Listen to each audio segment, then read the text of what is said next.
Fala galera, estamos de volta e hoje eu trago um tema importante para você que é motorista de táxi. Nesse vídeo eu vou falar como se deu a regulamentação do táxi ao longo de anos da existência do Código de Trânsito Brasileiro. O que me levou a falar sobre esse vídeo é porque há cerca de 5 anos o Estado brasileiro passou a admitir que algumas empresas de aplicativo prestassem o mesmo serviço de transporte remunerado individual de passageiros. Esse tipo de serviço antes era realizado somente pelos taxistas. E esse tipo de mudança regulatória provocou divergência entre os profissionais da mobilidade urbana, operadores de direito e até mesmo entre os motoristas de aplicativos taxistas. Mas nesse vídeo especificamente eu não vou falar sobre isso, mas eu vou me dedicar aqui a falar sobre como o Código de Trânsito Brasileiro, ele historicamente estava voltado para regular os veículos de aluguel e quais foram as consequências reais desse tipo de modelo regulatório para a profissão de taxista. Mas antes disso, eu queria pedir para vocês se inscreverem no canal, curtir, compartilhar para me ajudar a promover esse trabalho. Mas sem mais enrolação, vamos direto ao ponto. Em primeiro lugar, é importante que a gente faça aqui um apanhado histórico de como ocorreu a história da legislação viária brasileira, para a gente entender aqui o porquê dessa diferença que levou o legislador a diferenciar dois tipos de profissionais específicos, que eram os motoristas de aluguel e os motoristas particulares.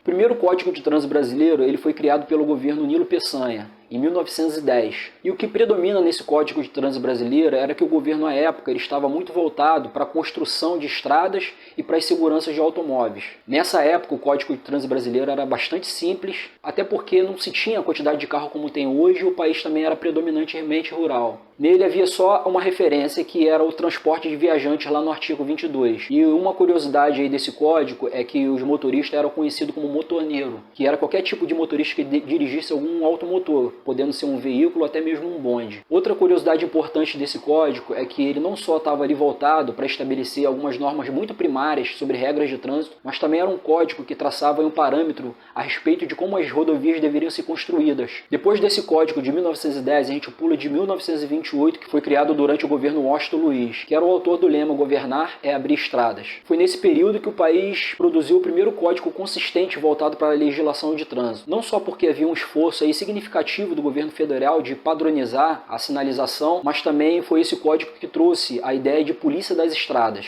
Uma outra questão que marcou muito esse Código de Trânsito de 1928 é a preocupação do governo federal com a questão da segurança, que já circulava na época as notícias de pessoas que não estavam habituadas ali com os veículos e já estava acontecendo muitos casos de atropelamento. Além desses casos de violência no trânsito, o governo federal também criou a figura de uma autorização para que o automóvel que era importado, porque nessa época não se tinha empresas nacionais que construíssem, ele precisaria de uma autorização para circular em território brasileiro. É difícil saber se o transporte de viajante, que foi citado lá na lei de 1910, fazia referência aos motoristas de táxi, mas foi somente durante o governo Getúlio Vargas que foi criado o Código de 1941 e que acabava com essa dúvida, já que nesse código havia a classificação veículos de aluguel, consequentemente trazendo a figura do motorista que transportava pessoas e do chofer de praça. Além dos artigos que faziam referência direta à inclusão do taxímetro, mudança de categoria, o tipo de placa que deveria ser usada para o motorista que viesse a transportar pessoas, além das infrações específicas que fossem cometidas por aquele motorista que viesse a transportar pessoas, com destaque principalmente aí para o artigo 126, já que nesse artigo ali o legislador estava muito preocupado com a adulteração dos taxímetros, a falta de vistoria do motorista que transportasse pessoas e também a falta de uma autorização na hora que o motorista fosse transformar aquele veículo de particular para aluguel.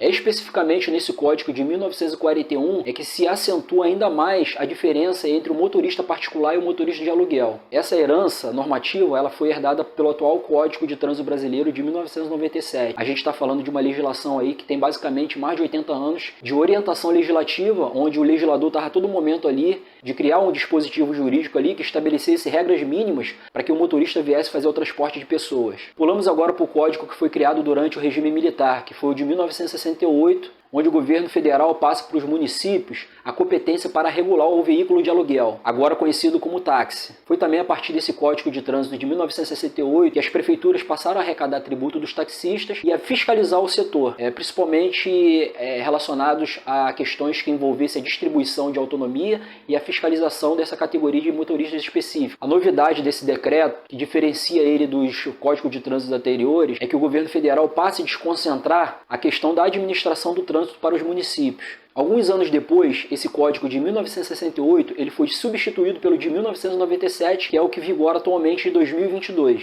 E a marca desse código é que ele ainda ampliou ainda mais a punição para os motoristas em geral, principalmente porque nesse código específico ele trouxe a ideia de punição administrativa, que envolve aí a retenção da carteira de habilitação, remoção do veículo, enfim, que são ali penalidades de caráter mais emergencial. Embora essa legislação de 1997 ela se diferenciasse das anteriores, porque ela tinha uma característica mais pedagógica, para os motoristas de táxi essa legislação ainda ampliou ainda mais o leque de punição, com destaque aí para o artigo 298 e 302, que são artigos aí que abordam especificamente sobre os crimes de trânsito, que são crimes culposos, de forma que esse código específico, que ainda vigora, ele direciona para taxistas um aumento de pena caso esse motorista vier a cometer algum crime de trânsito. Ou seja, se um crime de trânsito, que é um crime culposo, ele for cometido por um motorista de aluguel, a pena dele é aumentada em relação ao motorista particular, mesmo que esse crime de trânsito tenha as mesmas características. Nesses mais de 100 anos de história, de 1910 até 1997, o que a gente observa aí é que o Estado brasileiro a todo momento procurou diferenciar o motorista privado do motorista de aluguel, de forma que o motorista de aluguel ele estivesse submetido a uma normatização ainda mais rigorosa, simplesmente por fazer o transporte de pessoas. Nesse ponto é importante a gente destacar aqui uma ação que foi julgada pelo Tribunal de Justiça paraense em um caso que envolvia um taxista. O desembargador Campos Marques chegou até a afirmar: conforme já decidiu a jurisprudência do Superior Tribunal de Justiça, a qualidade de profissional de transporte de veículos de passageiros, longe de configurar uma regalia para o infrator, constitui causa de aumento de pena, uma vez que, nessa hipótese, é maior o cuidado objetivo necessário, mostrando-se mais grave a sua inobservância. De toda forma, o que a história do Código de Trânsito Brasileiro nos mostra qual foi a índole do legislador na hora de classificar o motorista de aluguel. Quando aqui eu estou falando de motorista de aluguel, não estou falando só sobre o taxista, mas também outros motoristas que transportam pessoas, como os motoristas de ônibus, de van, de micro-ônibus. E esses motoristas especificamente estavam submetidos ali a uma classificação específica. O que eu queria deixar aqui é que se a lei é um componente importante para regular trânsito e profissão, a lei viária está mostrando aí a todo momento como a profissão de taxista ela foi regulada ao longo desse percurso de história do trânsito brasileiro. O que o tema nos mostra é que, longe de configurar um privilégio o transporte de pessoas, o serviço de táxi vem, por outro lado, com uma legislação mais rigorosa. E hoje, o Estado brasileiro abre uma brecha para que empresas que trabalham com transporte venham se furtar de toda essa legislação que enquadra, por outro lado, os motoristas de aluguel. A pergunta que eu deixo aqui para vocês é: qual é o valor da segurança jurídica para regular trabalho e trânsito? Você que é motorista, o que você acha disso? Eu queria pedir para vocês aí deixarem seus comentários aí embaixo do vídeo, para vocês